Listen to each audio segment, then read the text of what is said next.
This is Sam, and he's a fitness coach, yoga teacher, and entrepreneur. 3 years ago, he quit his corporate job to follow his dream of helping people transform their lives. It was so scary to quit my job, not knowing what I was doing, how I was going to make a living, if I would be successful. Today, he has close to 1 million followers on Instagram and TikTok, and he launched his own mobile app that now has thousands of users. The idea literally came to me in the middle of the night. I woke up in the night and I was like, oh my God, I need to create an app called Stretch. And coaches like him are taking over the internet, reaching more people, earning more money, and having more freedom than virtually anyone who's living the 9-to-5 corporate life. I think one of the most impactful things for my success is that. And today, Sam's going to break down how he became successful. And he's going to share his most valuable secrets and learnings on his path to success. So let's talk about the elephant in the room, my man. 23 subscribers on YouTube. What's up with that?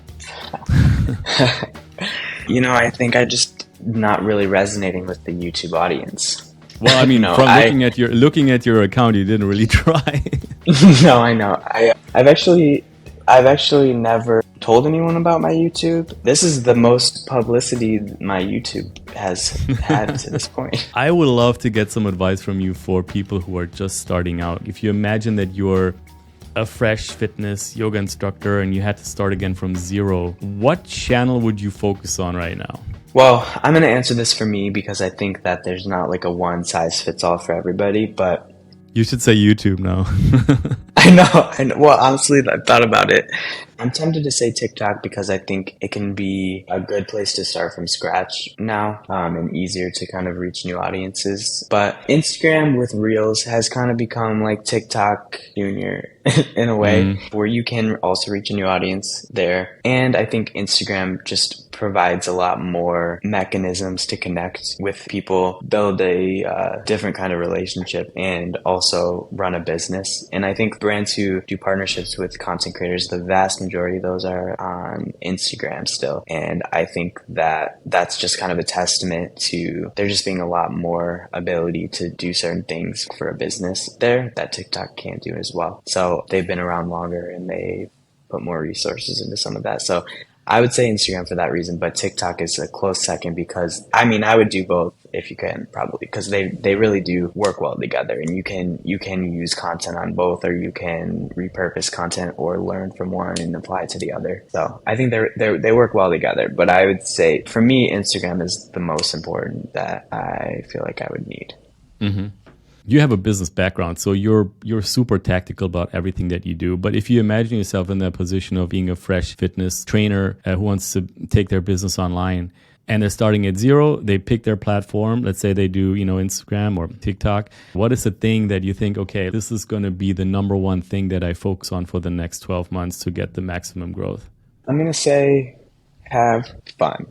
Because honestly, as time goes on, if it becomes your job, it can become like a chore.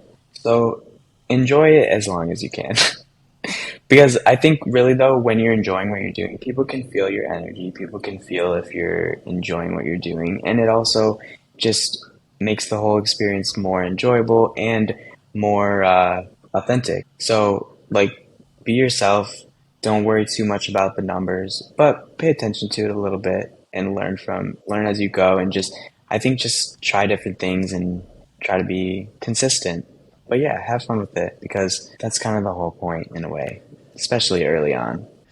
That's the thing, there's so much truth to it, and I think it's really difficult to do this, but you cannot overstate the importance of it, because the only way that you're going to succeed is if you're consistent, if you keep doing it. And the only reason or the only way that you will keep doing it is if you have some kind of enjoyment or outcome. And because especially in the 12 months, you're not going to have thousands and thousands of followers and interactions and stuff. So the only thing that you can really use to pull yourself up and keep doing it is if you enjoy it. That's a great point. Yeah, because early on for me, and for a while with social media, I wasn't getting really anything out of it other than enjoyment.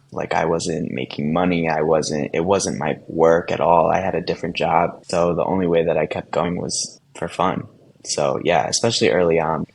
before you're able to monetize or you're able to have those other results or return, it's important to enjoy it. Otherwise, you're going to quit. Yeah. Do you ever think about giving up?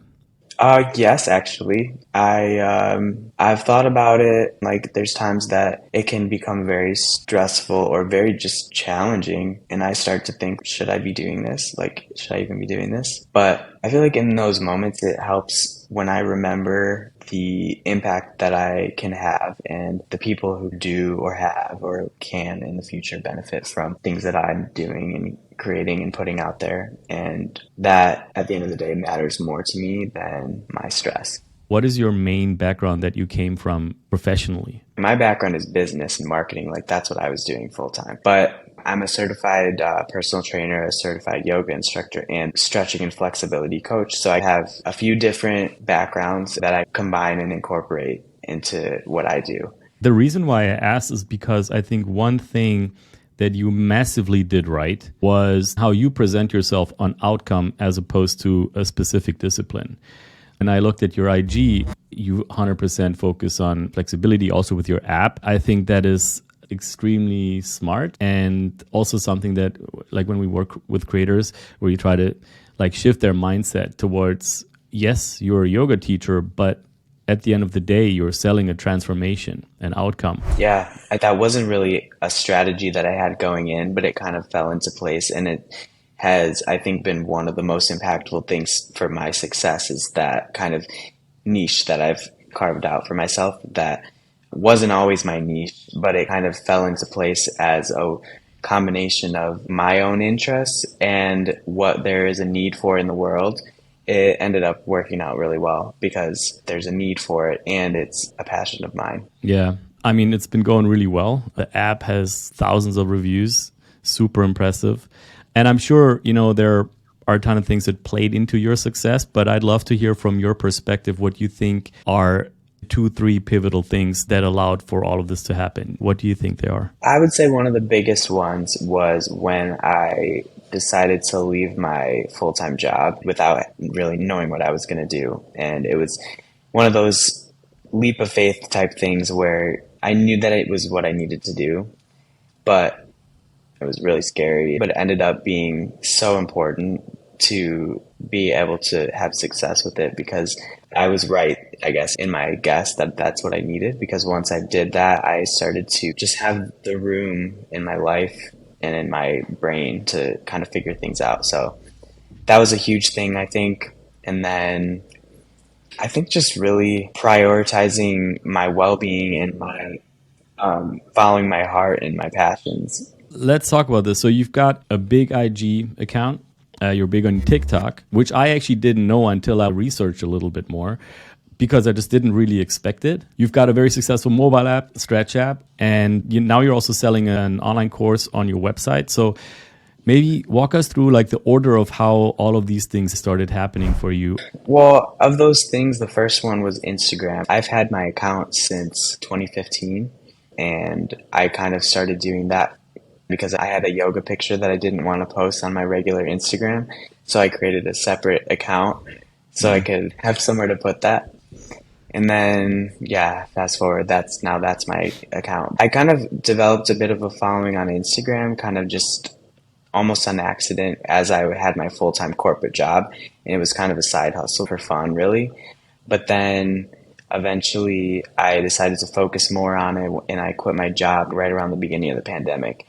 And that's when I started to take it more seriously and also started TikTok around that time too and started creating content more seriously.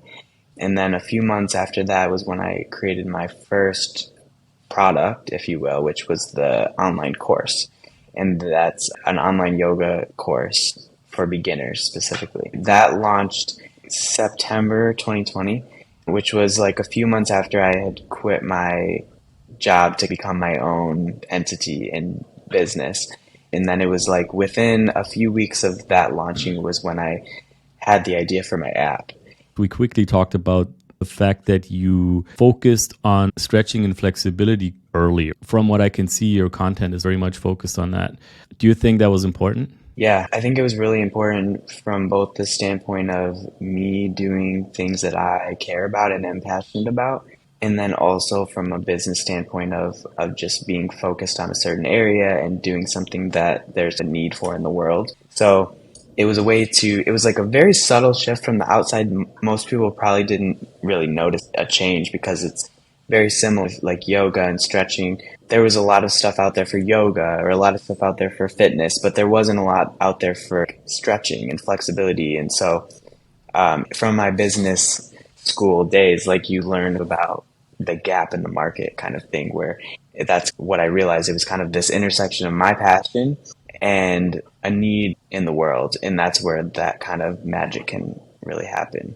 Hey, so I'll only interrupt this podcast once today because I wanted to let you know that we're creating a lot more content like this, and it's all free. So if you are any type of fitness coach, yoga teacher, personal trainer, or transformational coach, and if you want to learn how to grow your audience and your business online from some of the most successful creators out there, then tap the link in the description or go to doyou.com/Sam. That's how you get notified as soon as we drop a new episode or a new video, and you'll get all these interviews where creators like Sam share their tactics and their secrets. Plus, you get stuff that only subscribers get. It's not available publicly. So I hope you join us because the learnings and insights that you get are absolutely priceless. You are the only reason we're doing this. So pause the episode, tap the link or go to doyou.com/Sam, and I'll see you back here once you're done in a few seconds. Why do you think people resonate with your teaching as opposed to others? You do the things that you do for a reason, and I'm not saying that you're better than other teachers or something, but people choose a teacher based on things that resonate with them, right?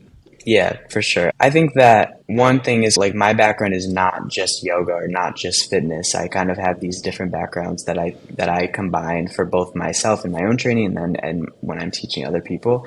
For the most part, people are kind of focused more on one or the other, but I like to incorporate different things. A lot of what I've learned is from the fitness world and the personal training world, and yoga has taught me a lot too, but I really like taking some of the more kind of off the mat, if you will, stuff from yoga, how you're compassionate with yourself and learning to be kind to yourself and incorporate those things into my teaching along with some of that really important knowledge from the other areas too. And then I like to keep things light and fun. And I think that people, they like, to not take things too seriously. Stuff can be really hardcore and intense, or it can be super spiritual and serious. And there's a lot of different ways, but I like to keep in mind the people who are taking the class and what they are needing and trying to think about that when I think about what I'm providing. So let's shift gears a little bit. I want to get a little bit more tactical about your social media growth in general, like business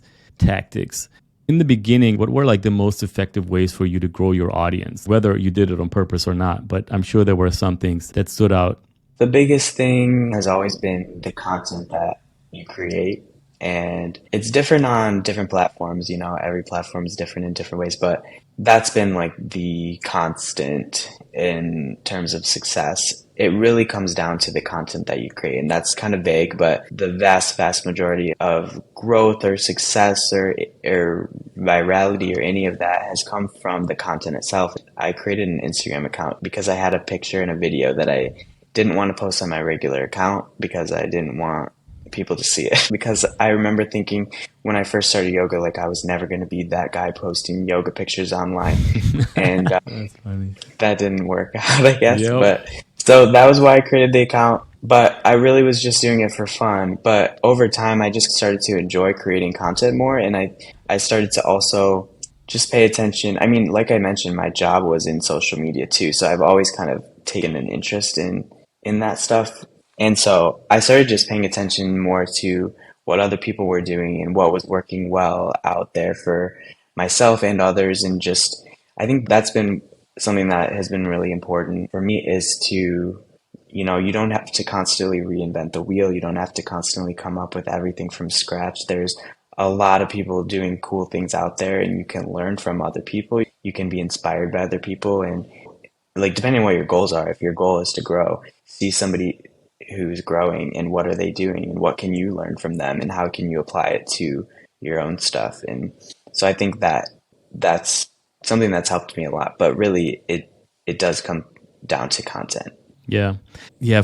I think that is huge. Like, this is such good advice to realize that you don't have to reinvent the wheel. Everybody gets inspired by everyone, right? You put your own twist to it, you serve your own niche. This is so key. We do that with everything, right? And then we iterate new versions, improve it, and so on. You can learn from your own stuff too, you know? You can see like what does well for me. And obviously you can learn from yourself and you can learn from other people, but you don't have to you can copy your own stuff, you know? Yeah. 100%. I mean, the more you put out, right, the more data you get, the more insights you get into what works. If you can leverage Yeah. the data from other people, the content from other people to see, okay, this works, this doesn't work, then, even better, Yeah. more information. So let's talk a little bit about IG. So on Instagram, what's the one tactic that you use currently that gets you the highest return on your effort? I think like paying attention and being inspired by stuff that you see out there, I think is really important, not just for learning from it, but you don't have to come up with everything on your own. And there's more and more and more creative people out there that are putting out really great stuff. So just scrolling through can be a great way to get great ideas. And then I think whenever I create something or post something, I try to, this comes from my business days and my like corporate days. Every piece of content has an objective.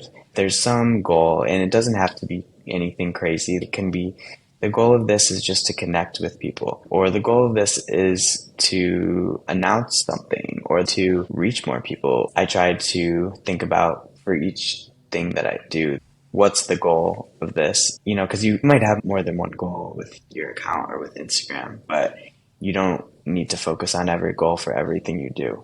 Dude, that's such good advice because I'm hearing two things. I'm hearing one, you avoided saying a specific tactic because it changes all the time, right? There are some things that work today, others that are not going to work today. And being able to understand what works by leveraging everything that's already out there is awesome advice, man. And the other thing is that when you do post something, and regardless of what tactic you use, that you have a purpose behind it and a specific goal so that it's clear why you're creating this and you make it clear to the viewers, your audience, what they're getting and what is the benefit that they get out of it, right? Those two pieces of advice, pure gold, man. Appreciate that a lot. Yeah, for sure. Yeah, and I think it's like when you first asked the question, the first thing I thought of was like Reels.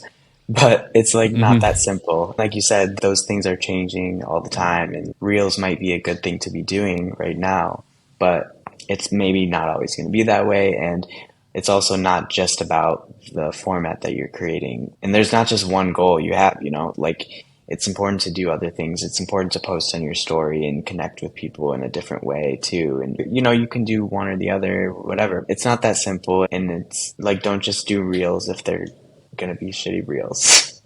Good point. But do you think that Reels are helping you to tap more into colder audiences, like people that don't know you yet? For sure. And that's kind of why it was the first thing I thought of. My Instagram has grown so much because of Reels. So that's a big reason why I thought of Reels is like that's something that's helped me a lot to reach more people and grow the audience that I have. But like just one you element said, of many, it changes over time. But Reels have definitely been a big thing for me too. You're gonna hate me for pushing more, but was there a specific type of reel that you think was like specifically resonating with people? I don't hate you. Yes, there's been multiple, and I try to pay attention to what resonates with people because it helps me to know what to create more of. But one thing that has resonated a lot has just been like instructional, educational content, which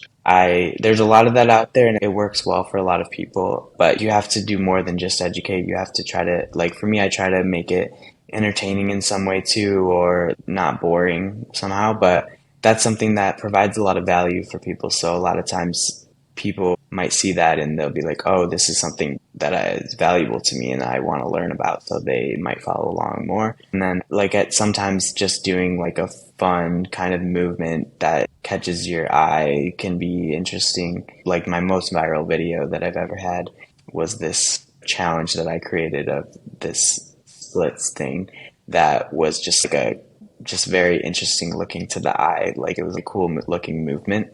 And so that kind of thing has worked well too. But But the most consistent that it's easiest to emulate is like just educational content has been good too. And it also helps people understand that you know what you're talking about if you're teaching them stuff. I think what also plays into this is that if you post educational content, you attract the kind of audience that you want, because there are people that want to learn from you, that are people that are going to use your product, buy your product as well, right? And that are going to benefit from your teaching, as opposed to, when this whole Instagram thing started, I don't know, like 10 years ago or something, you had like a lot of the beach yoga girls and stuff like that. And you can grow your audience like that. But then the question is, how qualified is that audience and how relevant is it to you? Do they actually really want to follow you and your teaching, right? Yes, 100%. And then it's like thirst traps. It might get people's attention, but they're not really following. I mean, it depends on the person. Some people, maybe that's what they want. But for me, those might not be the type of people that I really want to attract. Like you said, when you're actually teaching them something and they resonate with that, then it's like, oh, these are people who want to learn from me. So I think that's really important, because especially early on, it can be tempting to just like do whatever gets the views, whatever gets the followers.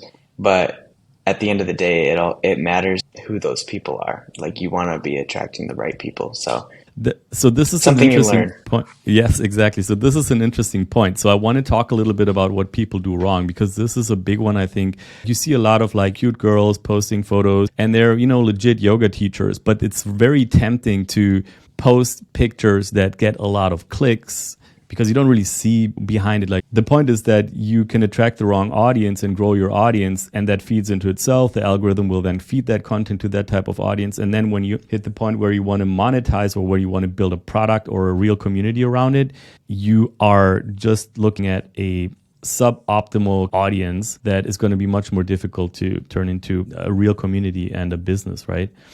What do you think people are doing wrong on Instagram? Like, do you see a mistake that a lot of creators make, especially young creators? And do you have any advice or something that they should do instead, maybe? Yeah, I think a couple of things. Like you were saying with your example, a piece of advice that I was given very early on was to just be genuine in everything that I do. And like in my captions, say something genuine and don't just put some random quote there. And I think that's something that has been really important to me, because there's a lot of people who might post cool things, but if you're not really connecting with those people, you get bored or you lose interest if you're not connected to the person. So I think it's really important to be a whole person and be your genuine self, and so that you can actually develop a relationship with people, rather than just kind of like talking at them and showing them stuff, but not really connecting. So I think that's one thing that not everybody does. And I think that you can get short-term results, but to have the long-term success, I think it's really important to have a relationship that you build with people. And then another one is kind of going back to paying attention to what content is working out there and what kind of content is resonating with people. I think there's a lot of people who don't really do that. They're not really paying attention to what is working well for other people and being inspired by other people and that kind of thing, or they're not really sure what are the things to look for to see if someone else is having success, or they're just not really paying attention to those things, and then just kind of sticking to the same stuff that they've been doing. That's something that's helped me a lot, is to evolve over time and not just keep doing the same things forever and ever, because that gets boring. There's a lot of people I follow who like they're doing the exact same things they were doing like 4 years ago, and it's kind of boring now, So I think that's one thing that is a mistake that I see people make,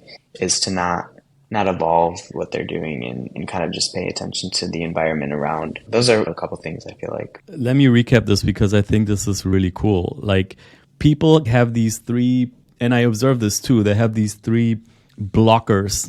One is they think they have to figure everything out by themselves.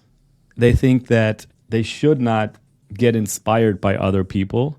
And then the third one is that they keep doing things that they came up with, that they have no valid reason to believe that they work, and that they've been doing forever. Yeah, I think, I guess this is an area that I'm lucky that my brain is just very analytical and I can't help but think about these things. But yeah, I think a lot of people will have some idea and they just do it despite what happens. I think also being able to adjust as you go, like you can come up with an idea or a strategy and it might not work out. Like you have to be willing to fail and you have to be willing to, or just not have the results you are hoping for. Like that happens sometimes and you have to just be willing to take risks sometimes and just try things out and see what happens. But you don't want to not learn from what you do.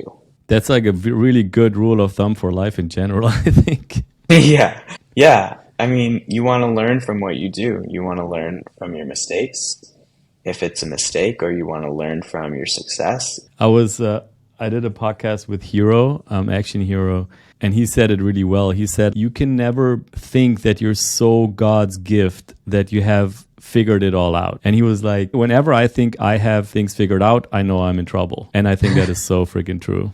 Yeah. It's just like when you are getting too comfortable. Yeah. It's not good. Yeah, it's not good. Indeed. All right, let's move on to TikTok. I think a lot of the things that you said about Instagram just now, they apply to anything. They apply to any platform. And probably in general, whenever you create something that you want to be authentic, that you want to learn from others and so on, what we just talked about. Looking at TikTok, you're super big on TikTok. What do you think is the difference for you in the way that you approach TikTok versus Instagram? So Instagram stresses me out a lot more than TikTok does personally. And so I personally feel more willing to just try anything on TikTok. Whereas on Instagram, there's like, oh, all these people are going to see it. And like, I feel like I have to think more. Whereas with TikTok, I feel happy to try anything. There was this brand partnership that I did that they had wanted to do it on Instagram. And I suggested doing it on TikTok because I'm just happy to do anything on TikTok. Instagram, for me, and this is not the case for everybody, for me, I tend to have more consistent reach with Instagram. I feel like it's easier for me to better connect with my audience on Instagram because of the way that the platform works. The way there's the stories and the messaging and stuff, it just is set up to better foster connections to people. And I don't know if that's why I tend to just have consistently a good reach generally on Instagram. Whereas TikTok, it can be all over the map. I can go viral and get 1 million views, or I can have like really low views. And because of that, I just feel like I'm happy to just try anything because there's less risk. Like if your video doesn't resonate, then just nobody's going to see it. It's like, okay, that's fine. Yeah. But also, I feel like Instagram is like TikTok 3 months ago. So it's like the stuff that's going on TikTok is going to show up on Instagram, but not yet. So it's like TikTok is the place to be to kind of see what's going on and catch things as they're really happening. And then Instagram is like old news at this point. It's like Facebook Junior. Like how everybody's like, oh, only my grandma uses Facebook now. It's kind of like Instagram might head there. I don't know. But it feels like TikTok is where all the action's happening. And that's where I get a lot of my ideas. And like I said, I feel more willing to try things. It kind of helps you be more creative because you're not as scared to try things. And then you can translate that to Instagram and like TikTok. I feel just lower pressure. It's just kind of more fun, honestly. I enjoy it more to consume. I'm more entertained.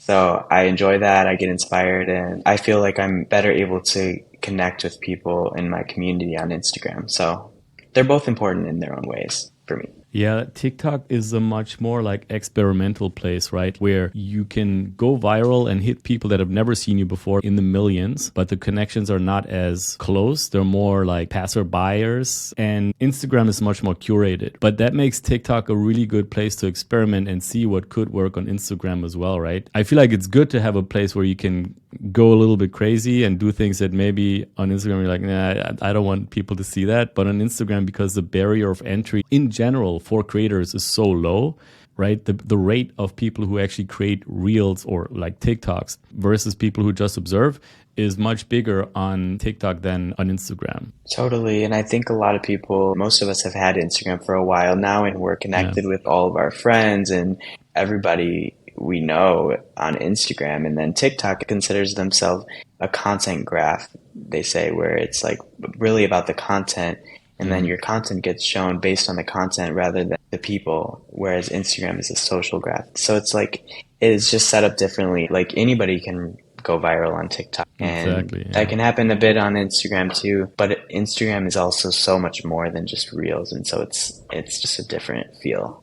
So on TikTok, what are the things that have gone viral for you? Is there any pattern that you saw? It's kind of a similar theme to what I think I was talking about with Instagram, where like there's been times where it's like educational content that has gone viral and because people find it valuable. And Hmm. there's been times where it's just kind of like a an engaging video that's a fun movement or something. And on TikTok, so much can go viral if you just start to learn and pay attention to the type of content that is on TikTok and how you can create content in that way. And there's a learning curve, I think, like a lot of things. And I've honestly, like a lot of my content from Instagram and my reels from Instagram, I came up with the idea for TikTok and then I can use it for Instagram too, or I can learn from what I did on TikTok. Because reels is really pretty much the same thing as TikTok. Do you adapt your content? So if you post something on TikTok, do you change it for Instagram to make it more suitable to the platform, or do you literally copy paste sometimes?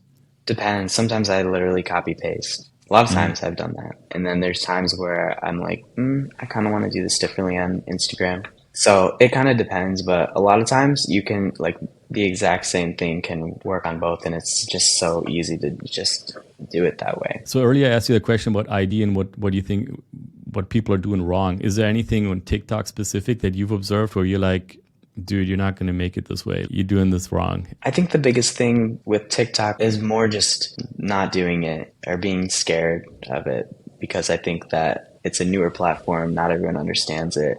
And people are scared of like government or something. Like there's a lot of weird information out there. But I think in general, people are intimidated by it. They don't get it or they don't want to have to think about another platform or they just don't really use it as much or I don't know. I think that's the biggest mistake that I see. People is just like, oh, I just am not really doing it. I don't really know how or whatever. And because if your content's not good, nobody's really going to see it. It's based a lot more on the content itself than your followers. So if you do something that's not that great, nobody's really going to see it and it's not really going to hurt you. But yeah, I think it's just not doing it.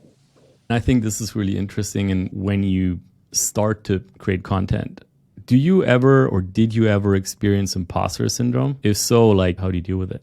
Definitely haven't experienced it. To be honest, it's been a little while since I've experienced it. I feel like I definitely can remember, but I don't know if I really remember the way that I dealt with it at the time, but I feel like it's one of those things that you can kind of come at it from two ways. One is understanding that you wouldn't be in the position that you're in if you didn't deserve to be there and you weren't qualified to be there. And understanding that these are normal thoughts that everybody has at some point, and just kind of allowing yourself to experience that and know that it's just feelings that you're having, and you don't have to put so much weight in every thought or feeling that you have. So on the one hand, it's those kind of things, and then at the other side, I feel like it can also be motivational to you if you feel like for some reason you're not qualified, even if that's not true. You can use it as motivation to do something that's going to improve your knowledge or your expertise or whatever it is that you feel like you're lacking. So if you're feeling like you don't know enough about this topic to be teaching it, then maybe it's a good motivation to go learn more and go educate yourself or do a training or something. But at the same time, keeping in mind that it's a normal thing that people experience, but it's an uncomfortable feeling when you have it. Yeah. I think those three pieces are really, really valuable to realize that everybody feels it, no matter what level you're on. Maybe it gets less, but then you compare yourself with the next better or bigger person, right? Whichever level you're on. So for me, it was very helpful to realize that everybody feels it. The other thing is to talk about things that you know. Don't try to talk about things that you don't know. And if there are things that you don't know that you want to know or you think you should know, then educate yourself and just keep learning. It's the old discussion of never think you're God's gift and you have it all figured out, because nobody ever has it figured out. So just keep an open mind, keep learning, and focus on the things that you know. And the third one that I want to add is call yourself out on the things that you don't know. because that makes such a huge difference. If you think about the teachers that you've had and the people that you've worked with and your friends, who are the ones that you respect more and that you believe more? The ones that you know they're talking about shit that they have no idea about and they're trying to give you an answer even though they don't know the answer? Or the ones that are like, I have no idea, but let's find out, right? The advice of somebody who calls themselves out on the things that they don't know is so much more valuable, because it has to be profound, because they wouldn't tell you unless they knew, right? 100%. Like, I get asked questions all the time that I don't know the answer to, and I'm not going to give someone an answer to something I don't. Like when you become a personal trainer, for example, they tell you all the things that are out of your scope and you are not qualified to give advice on, like certain medical things. I'm not a doctor, so I'm not going to give medical advice. Like you said, people respect you for the things you do teach them when you tell them when you don't know something or you can't help them with certain things. Yeah. Switching gears. How do you deal with haters? I think that I have gotten to experience it enough at this point that I don't put much energy into it. But I think it has taken time, and like early on when you first see some hate kind of message, it is, I think, almost impossible to not take it to heart and take it personally. But over time, you just learn that it's not personal at all, and for me, I'm just like delete and move on. You just don't dwell on those things. For me, if I see something like that, I just immediately move on from it. I'm not going to take any more than 2 seconds on it before I just move on to something else.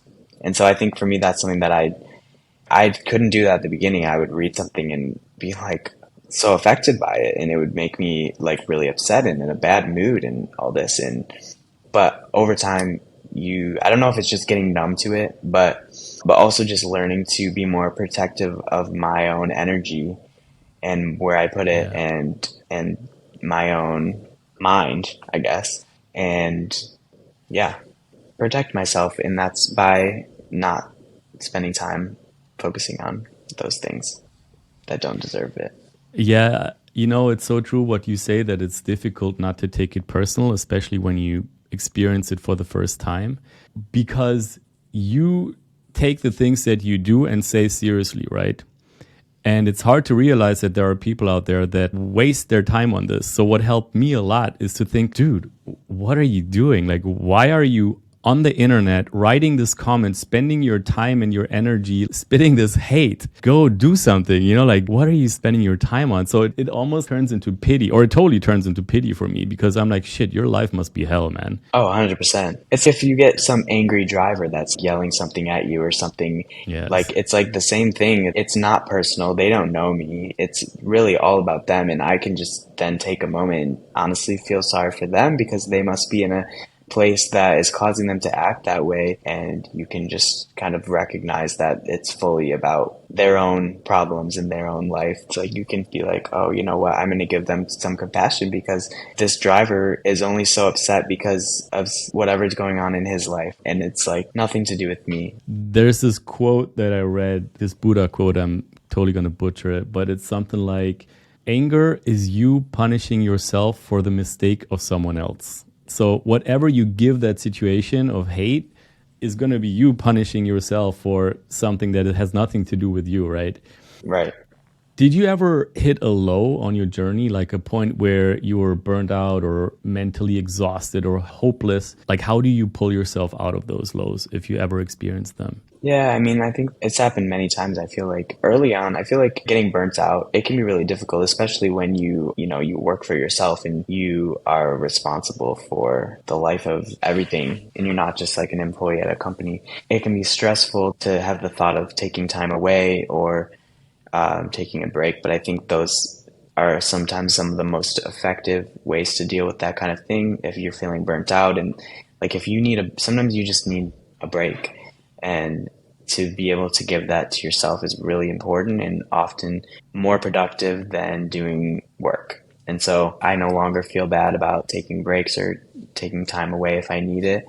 And also, I've kind of learned that those things happen and they don't last forever. So I no longer get so stressed out when I start to feel that way, because I've been through it before, and I know that I can come out on the other side. So giving yourself whatever it is that you need, and not feeling bad about it. Yeah. Is there something positive or negative that happened as a result of your success that you totally did not expect? For some reason, the first one that's coming to my mind is one of my videos was on the Ellen show. Someone sent it to me and I didn't know that it was going to be on there. That's just coming to my brain. Like, there's just so many little moments like that where something cool happens that I wouldn't have expected. Like, I did this segment on the news and little Sam would never have imagined me, Sam, doing. Were there any things that were not so nice? Of course.